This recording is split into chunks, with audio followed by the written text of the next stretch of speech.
The Unofficial Lounge with Ashante, Crayvon, and Monty. We're here to give you the insight into some of the biggest plays you remember, involving the people wearing the stripes.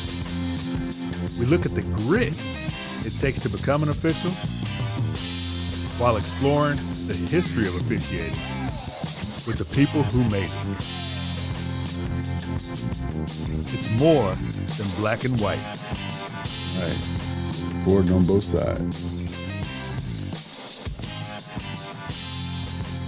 All right, everybody, welcome back to the Unofficial Lounge. We are joined today by a three-time Super Bowl official. I mean, the show just keeps getting better and better. I don't know if it's because, Ashante just is mad at the world and they feel sorry for us, or Monty just that nice guy, but we are getting some incredible guests in here in this season 4, and we are joined today by the doctor himself, Mr. Gerald Austin.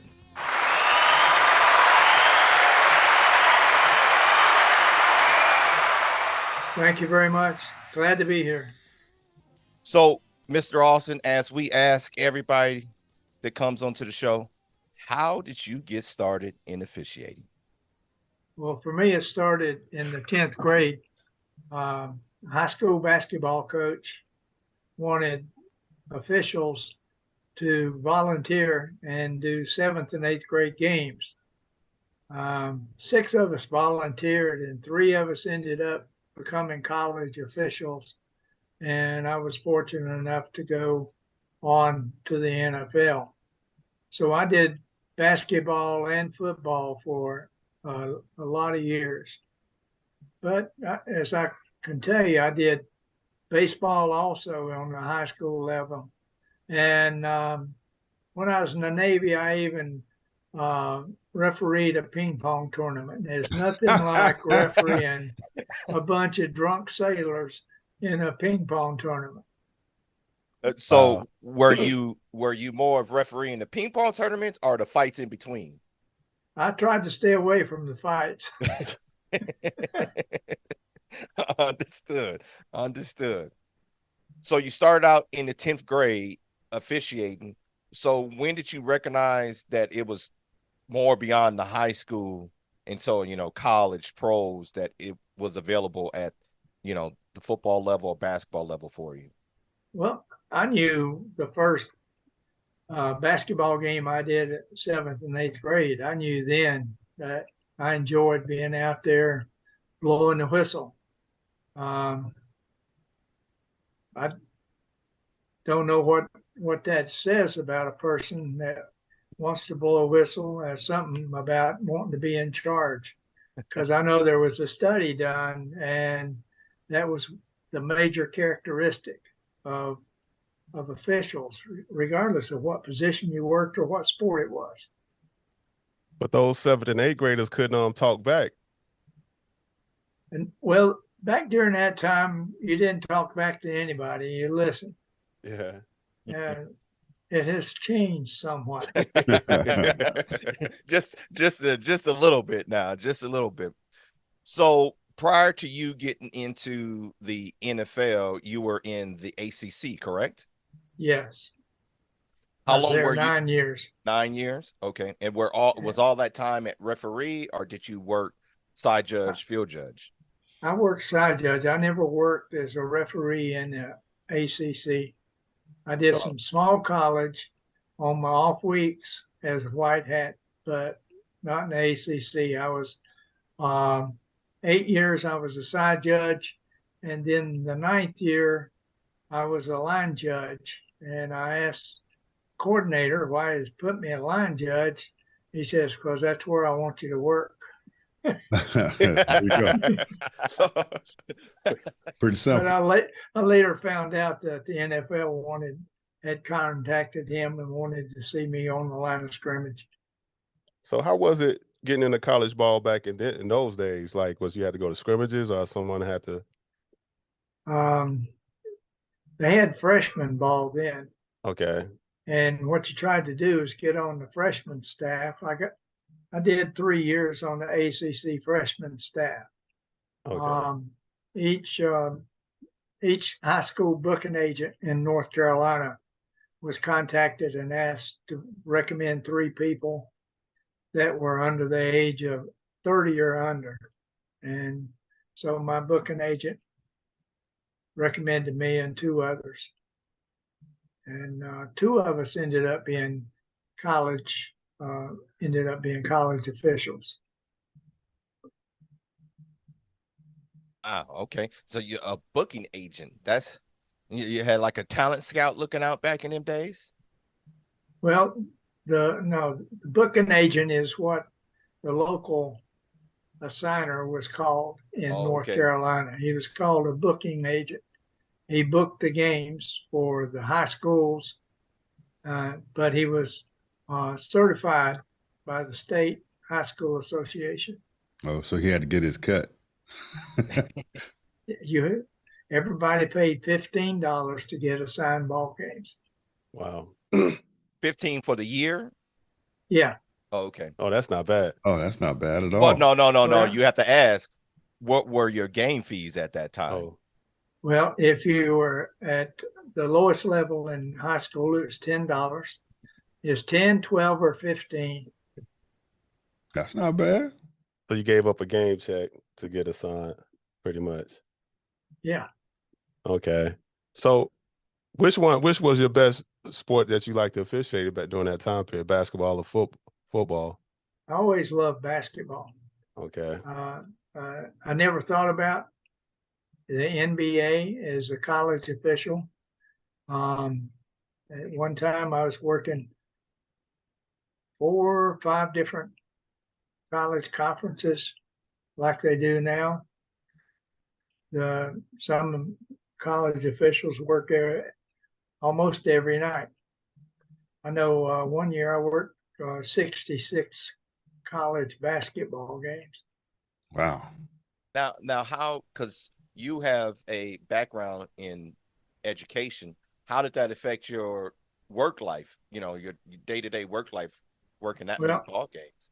I was a high school principal at the time, and I would leave the school at 3 p.m., get on an airplane, go to a ball game. At that time, they had late night flights, go back to Atlanta in the middle of the night, catch a 6 o'clock flight. I'd be in my office at 7:30. Wow. Whoa. That's a dedication. walking zombie, I tell you. Now, was there with the ACC? You're doing this at the time, or different? Are you pretty close to home on most games? Are you staying up along that East Coast corridor, or how far west were you traveling? I was doing the Metro Conference at the time, and that was Memphis, Louisville, Southern Miss. I think that's as far west. Going to Mobile. I know I did some games at Notre Dame. At the time, Big Ten assigned Notre Dame's, but if an ACC school played there, then usually ACC got the assignment. Okay. So you doing all this basketball? Where are you in football at this time? I did a full schedule in football. I was a side judge, and the seasons didn't really overlap. Back then, basketball didn't start until December, and football was over at the end of November, unless you got a bowl assignment. And so there wasn't that overlap. Basketball could play some exhibition type games against traveling teams last 2 weeks of November. So really wasn't that conflict. And so you mentioned earlier that the NFL had asked the ACC to move you to a different position so they can get a look. Did you have to apply to the NFL at the time, or did they just come out and were they just scouting? Did you know that you were even on the radar at that point? I did not know I was on the radar. I didn't know until after I got in the NFL. That was the reason I was moved to the line of scrimmage. I just thought that's what the coordinator wanted me to do. And so that's what I did. I was not aware. I didn't know until the end of the season of my last year in the ACC. My coordinator told me, you need to make application to the NFL. And I said, Mr. Nave, I love college football. I got no desire to go to the NFL. He said, now, Jerry, I told you to make application. You make application. So I made application. Yes, sir. Wow. So was that the same? So when you got to call the bump, was that the next season you got hired into the NFL, or? Yeah, that was at the end of the 81 season, and 82, in March of 82, I was hired by the NFL. Oh, so you had that so you was able to officiate some of them Clemson's game when they won. Was that in the 80s? Oh, that was might be 90s. What was that? Clemson, championship. Which game? The championship. Was that in the 80s? Because that's great football, Herschel Walker years and all that. That's 81. That's Georgia. He was Georgia, not Clemson. That's the same era. Yeah. He went from Clemson to Georgia. Right. Yeah, Herschel played at Georgia. I did 2 Georgia Clemson games, and at that time, if you were playing out a conference, it would be a split crew. Okay. There were 6-man crews, and be 3 from each conference, and the home conference would have the referee usually. I bet that was interesting because it's not like you guys knew each other like we were able to know people across the country and in different conferences. Just, the media and communication and so on. You're showing up with 3 guys you probably never even had met before, huh? More times than not, yes. I remember I had a Wake Forest at Oklahoma game, and the referee that was working the game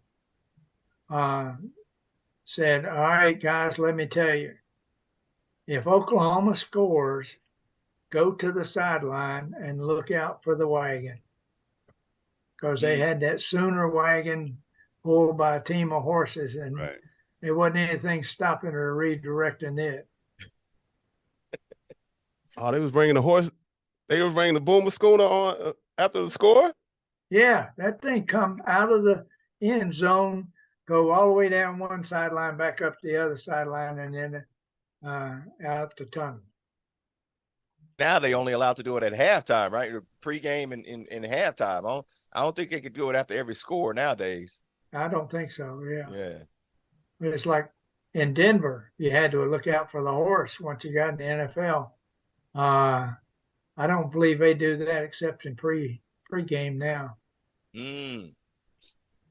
That's What's the officiating the recruiting process of the NFL back there in the 80s? Like what?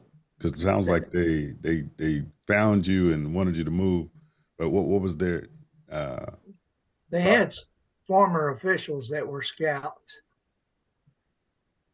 And even if there's scouting, and they still have the same policy today, if they're scouting a certain official, they send a report in on everybody on the crew. I didn't know I had been scouted. Don't know that I'm the person they were looking at. But fortunately, I was able to get in the NFL. so everybody remembers where they were and who called them. So where were you and who called you to invite you into the NFL? At 3:05 p.m., I was in my office at school, and Jack Reeder, a supervisor of the NFL, called me and asked me if I was sitting down. And I said, well, do I need to? He said, sit down. And then he had told me gave me the guidelines of what I needed to do. He's the one that interviewed me because before they select you, one of the supervisors would travel to your city and interview you, and then the next week, if you're a serious candidate, then a psychologist comes and gives you a bunch of psychological questions. Goodness. Wow. So Ashante, you ain't never making that up. Yeah, I was about to say, Shante, you in trouble. I'm a great mental case. You know what I'm saying? Hey, Shante, instead of a psychologist, they're going to send a psychiatrist to talk to you. Right. So now you get invited into the NFL. Where was your first preseason game? My first preseason game was Minnesota and Atlanta. And that was a memorable event because the head linesman, unbeknownst to me, but known by everybody in the league, had a issue with Bud Grant, the Minnesota coach. Uh-oh. So at the 2-minute warning, Bud Grant steps out on the edge of the field. Now, it's however what the length of his shoes are, that's as far as he stepped out. And he said to the head linesman, "Hey, fat guy, can I be here? Can I be here?" And the head linesman said, "No, you have to be back in the white." And he said, so he took another step further out on the field and says, "How about now?" He says, "No, I'm giving you a warning." So he stepped out one more step and the head linesman flagged him. Now, this is during the 2-minute warning. We all know we let the coaches on the field during the 2-minute warning. And I'm standing there thinking, what in the hell is going on? And it's because these two had issues over the year. And that was my introduction to my first game in the NFL. Welcome to the league. Yeah. Wow. As Jerry Glanfield once said, which you live way beyond that not for long league, right? But I mean, you were in at 82 and you didn't retire until 2007. I mean, so you caught on and were able to grasp all of what you needed instantly, it seems like, in the league. I mean, how was that transition for you after seeing that experience in the preseason? Well, as I got more experience, I had a back judge that told me each week, he says, "Now, our crew meeting on Saturday is at 2:00. You and I are going to meet for lunch at 12:00 every Saturday." And so he would spend an hour going over rules, applications of them, how things were to be handled, that, just the process of officiating. I felt like he gave me 5 years of knowledge of how to officiate in the NFL. So I always told a first-year official when they came to my crew after I became a referee, I said, "Now this is your first year of being a rookie. You're a rookie for 3 years. And when your 4th year comes, you'll understand why. Because it's not until the 4th year that you get the aha. Now I understand what this is about." Right. And that's always been my impression, and that's what I'd tell rookies. I haven't made it to the NFL level, but I would agree with you. I think after year 3 for me in the Pac-12, I was like, Oh yeah, okay. I get this now. I Yeah, understand this level of ball because it's a difference. it is different. Each step of the way is different, and making the transition, it's like some players. They're a good player at high school, but they may only be a Division III player in college. And it's the same way in officiating. There can be some good officials in Division II and Division III, but don't quite have it to make it to a Power Five. So if you're in a Power Five, you need to put a check mark out there. Wow. So did you get how soon in your NFL career were you able to give up basketball? Because that's football season lasted longer in the NFL. So I did basketball until '92, so I did oh, 10 more years. okay. I just didn't work quite as many ball games then. Any Final Fours? No, Oh, I got to the first round one year, got to the second round, but that's about as far as I got. okay. But that's a lot, yeah, with that NFL travel schedule and now your college travel schedule. Are you still principal at the time, or have you? No, I was in '86. Moved to the central office and became the deputy superintendent. Okay. Running the show. Well, so you Pretty much day-to-day operations was my job. okay. Okay. Okay. So that leadership quality came out in you, not only on the football field, but also in your career away from football as well. I've been fortunate to have opportunities and been fortunate I was able to meet the requirements. Okay. Now, how long into your career for your NFL career, did you work your first Super Bowl, which I believe was Super Bowl 24 24 in New Orleans? in New Orleans and the 49ers and the Broncos. Oh, was that really a game? That was an ugly one. Hey, I was a side judge. And in the fourth quarter, Denver throws an interception in the end zone, except I call DPI in the end zone. So the ball's on the 1 yard line, and it still took Broncos 3 plays to score. So it would have been 55-3, except for that pass interference call. Oh goodness.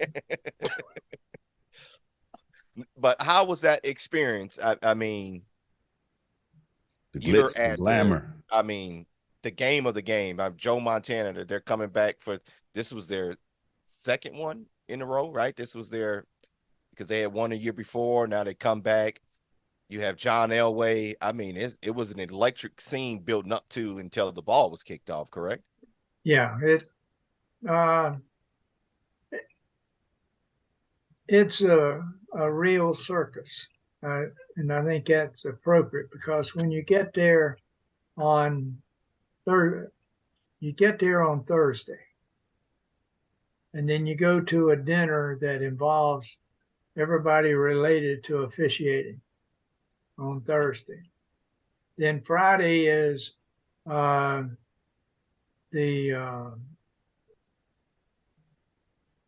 guess it's the commissioners dinner, in which all the owners and players that are there go to the dinner. And then on Saturday, we did our pregame and went to the field, practiced the coin toss, and then Sunday you got the ball game. So it's a real thing going on. Now, the second Super Bowl, I was the referee in Super Bowl 31, and out Also of New this. Orleans, correct? Correct. Okay. Is in New Orleans, and of the 7 of us, I think only 2 of us had been in a previous Super Bowl. Oh wow. The other 5, it was so in the first meeting we had, I said, I want you to reflect back on when you came in the league, how awestruck you were and what was going on. I said, we're going to have all this extravaganza going on until kickoff on Sunday. But you know what? When we kick the football off, all it is 60 minutes between 2 teams, and we officiate the way we did all year. Tried to set that tone so everybody just go out there and not get all uptight, but would be prepared and ready just to do their job. And that's all you can hope for in the big game. I mean, it's huge for the teams.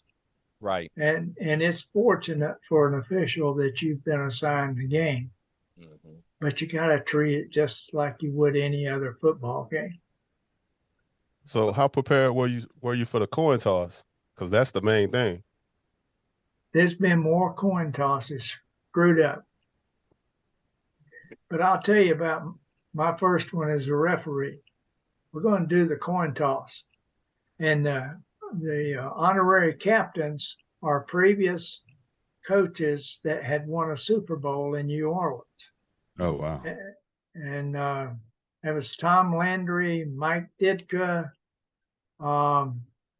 Chuck Knoll,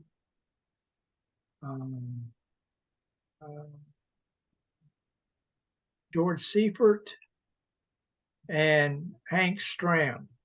Legends. And since Hank Stram had won the first Super Bowl that was played in New Orleans, when Kansas City beat Minnesota, he got to toss the coin. So I'm telling him in our coin toss practice on Saturday, I said, got to toss this coin and it'll hit the ground, and Hank will have you make the toss. And I said, I want you to practice the toss. So he practiced 2 or 3 tosses. And he says, well, since I'm tossing the coin, I get to keep a coin. Well, Jim Steig, who is representing the league, was in charge of all the Super Bowl preparation, said, oh, no. Says, that coin goes to the Hall of Fame. All the coins are in the Hall of Fame. And Stram said, well, not this one. I'm going to keep this one. So, when we finished practice, Jim Steig said, Jerry, I don't care what you do. Don't you let him get that coin. And I said, Jim, I'll take care of it. I said, but that's not my biggest worry. Right. And he said, what's your biggest worry? I said, saying the word exemplary, because I was supposed to say this exemplary coin represents Super Bowl 31. And I'm thinking, I practiced it all Saturday night, and I screwed it up as much as I got it right. So when we got out there on Sunday, I gave a coin to Hank. He tossed it. It hit the ground, and it rolled about 6 feet away. And so we had to wait till the camera focused on it before he could pick it up. And so I look, and here comes this red coat. You know, Hank always wore a red coat when he was coaching. And I stepped over in front of him. And if it was basketball, it would have been illegal block. But I got him, and I reached over and picked up a coin, and it's in the Hall of Fame. Oh, wow. So did you have a separate coin in your back pocket? Say, here you go, Hank. I didn't think of that. All right. Wow. And that turned out to be a much better game because that was Brett Favre's one and only Super Bowl win, correct? Correct. Got to YouTube that moment. Well, it was 28-21. New England had just scored, and they kicked off, and we're standing back there waiting for the kickoff. And I said to Howard, I said, how far are you going to run so I'll be ready to go? He said, I'm going all the way, Jerry. I'm going all the way.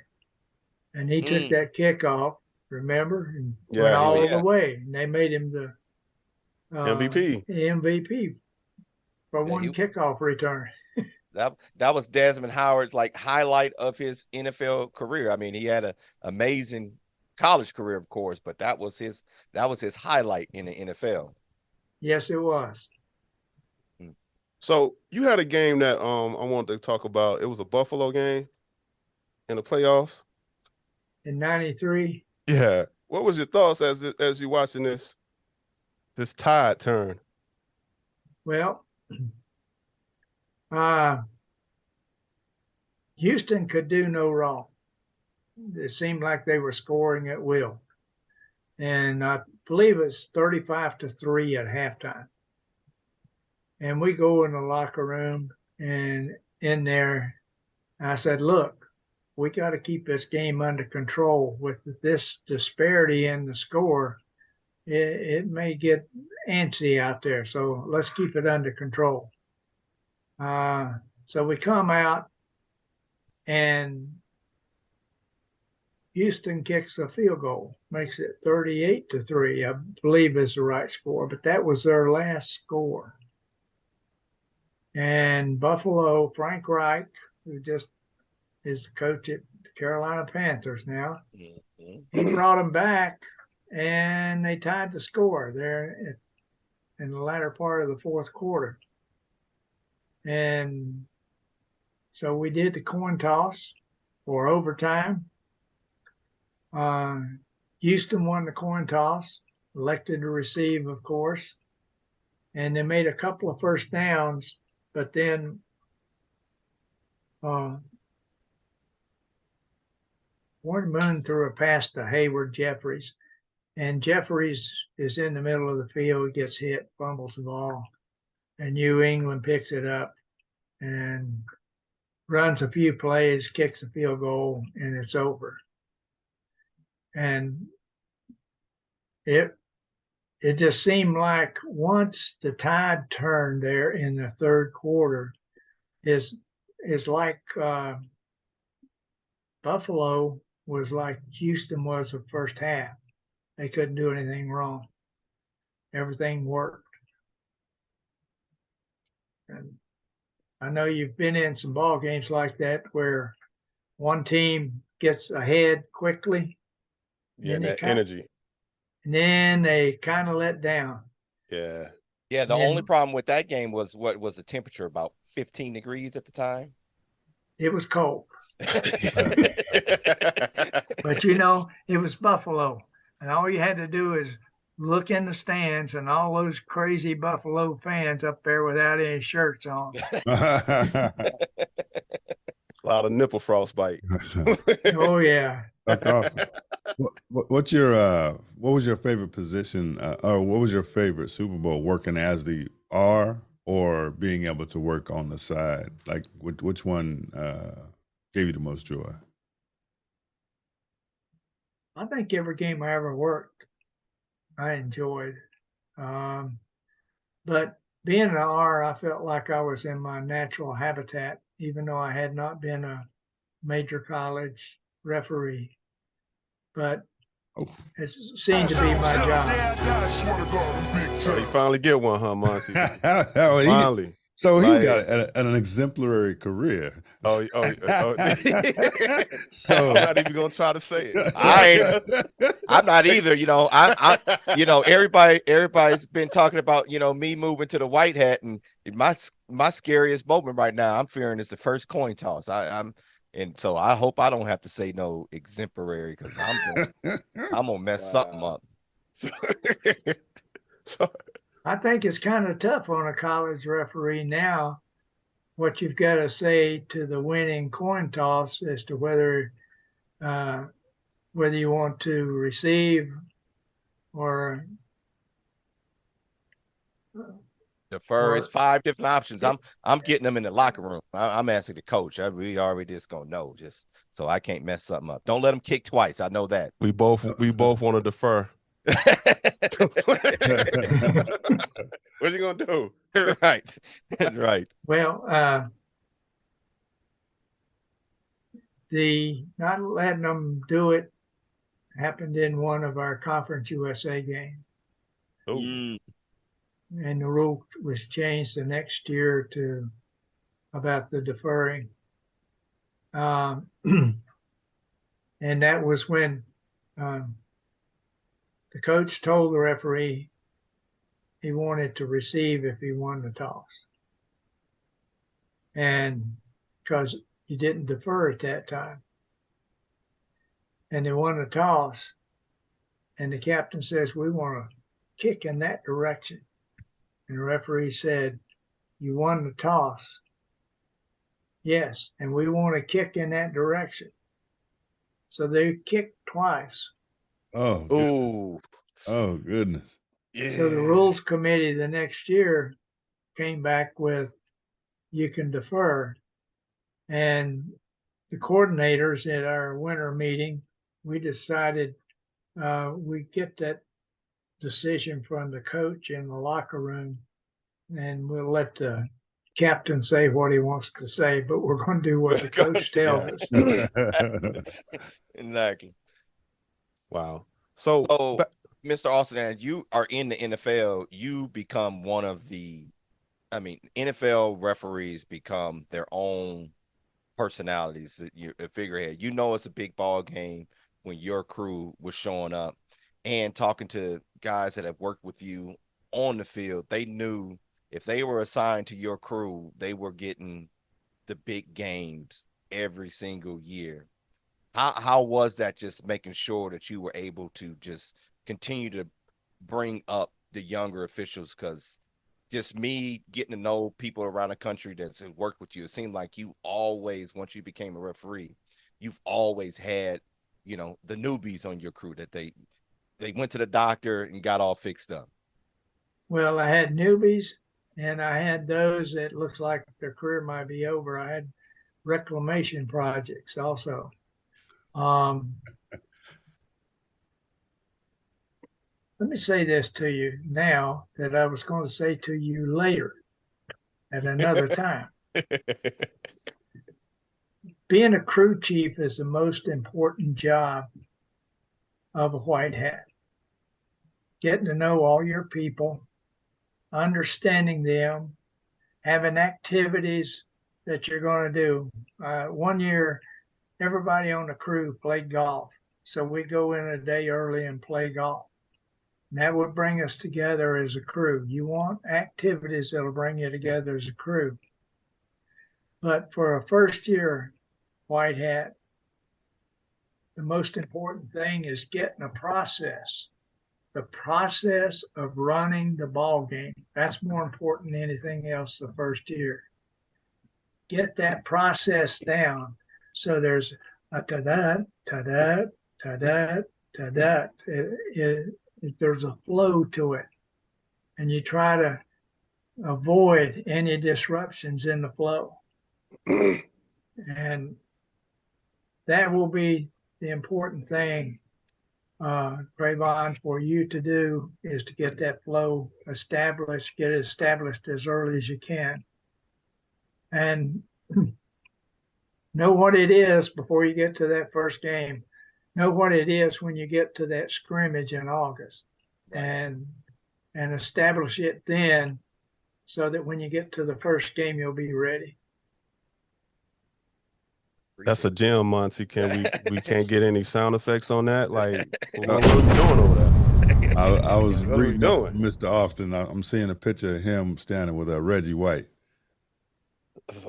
He started in an era from 81, 82 to 2007. Right, so he had Walter Payton. Man, that's Montana. That's why I'm There just you go. amazed over here. Oh, I'll tell you a story about sweetness. okay. I was still a side judge in 1984. And maybe the biggest game of the season was the Bears playing Dallas in Dallas. And I think it was in December, I'm not sure. But Mike Ditka, you didn't hear any music, you didn't hear any talking or anything in his locker room. Now, the side judge and the head linesman goes to the visitors' locker room to get the captains 2 hours before game time. So I go in the locker room and it's quiet. People say you can hear a pin drop. You could hear the pen leave the person's hand. You wouldn't have to hear it hit. It was so quiet.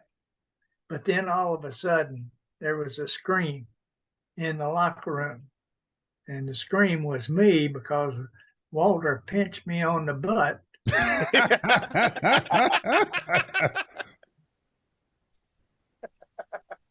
And Mike Ditka says, "What the hell's going on in here?" Wow. And if you were a line of scrimmage guy, you had to be careful. If he ran the ball and you came in real close to put your foot down, he'd untie your shoe. Wow. Okay. Yeah. Now that's funny. Right. And also Lawrence Taylor. So he saw the evolution of the defensive end, the outside linebacker position. So Lawrence Taylor is the best edge yeah. end that I believe I ever saw play. Now, Reggie was outstanding in his own right. Okay. Because it was in Super Bowl 31 that Reggie hooked under the blocker and threw him for a loop. I don't know if y'all have ever seen that or not. Yeah. Yeah. Not until that day. But Reggie was good. So, and yeah, they ain't called late hits back then. So quarterback had to take it. There wasn't no late hit or roughing the pass. Yeah, when did roughing the passer come into play, Mr. Austin? You are probably the perfect person to ask this. When did roughing the passer come into play? Roughing the passer was always there. But when did they make you start calling Yeah. it? Yeah, that was good. There was an emphasis. When was it enforced? Right. It was enforced back then. It was just that if you would give the defender a step and a half, almost 2 steps, up till the second foot hits the ground. That's and a lot. When the second foot hits the ground, do not hit the quarterback.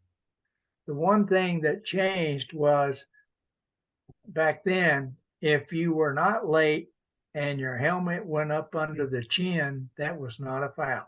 Yeah. Slapping him in the head if he coming down wasn't a foul to start, right? Correct.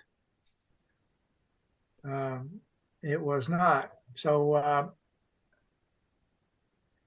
all that started to change in the mid 90s when Jerry Jones was on the competition committee and he had Troy Aikman. He wanted Troy protected. Right. And Don Shula had Dan Marino and he wanted Marino protected.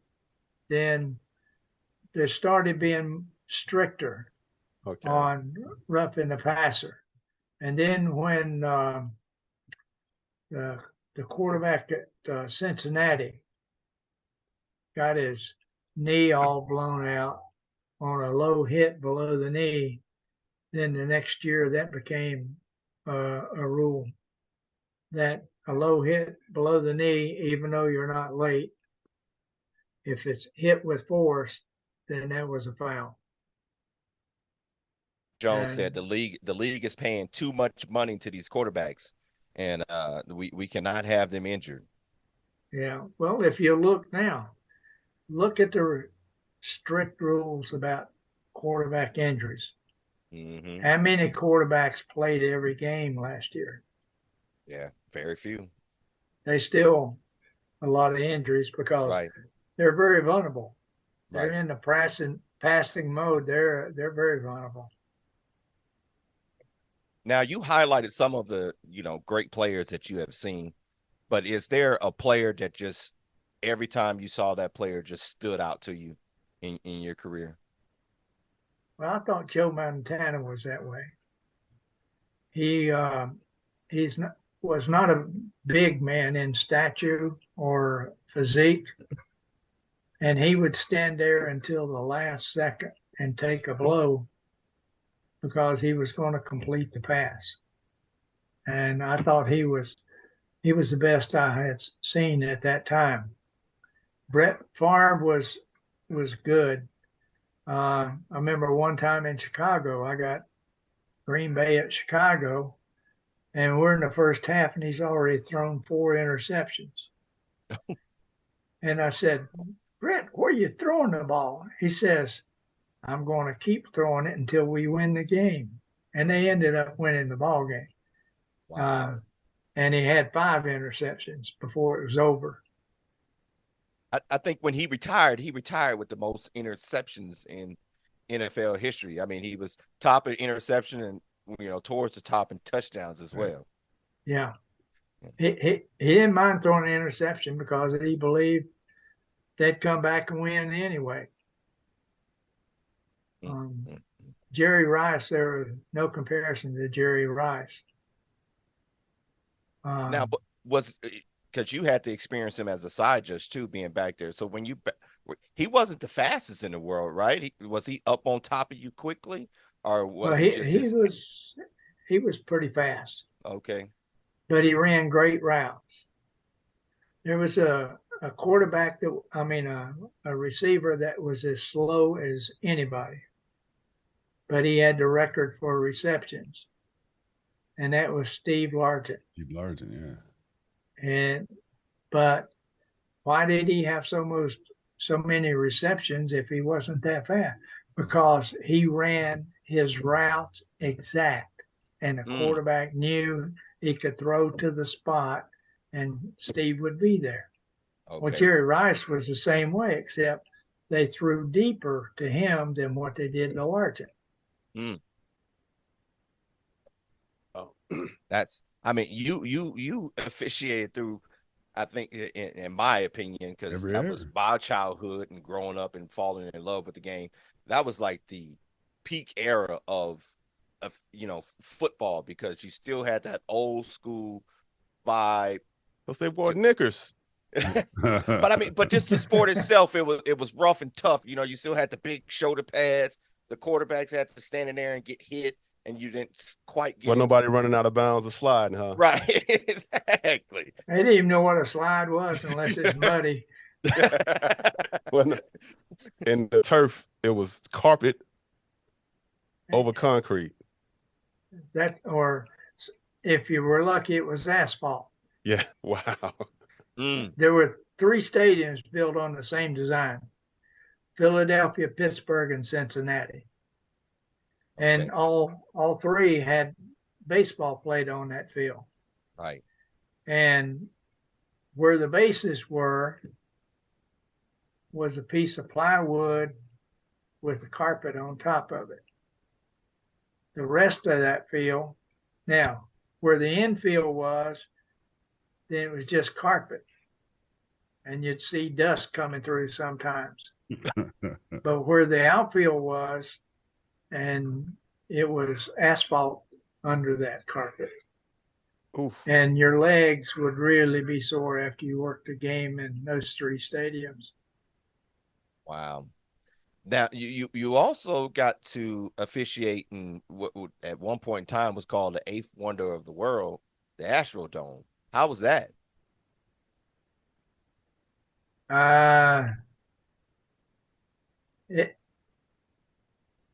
After the other domes were built, I guess the Superdome in New Orleans was the next one built.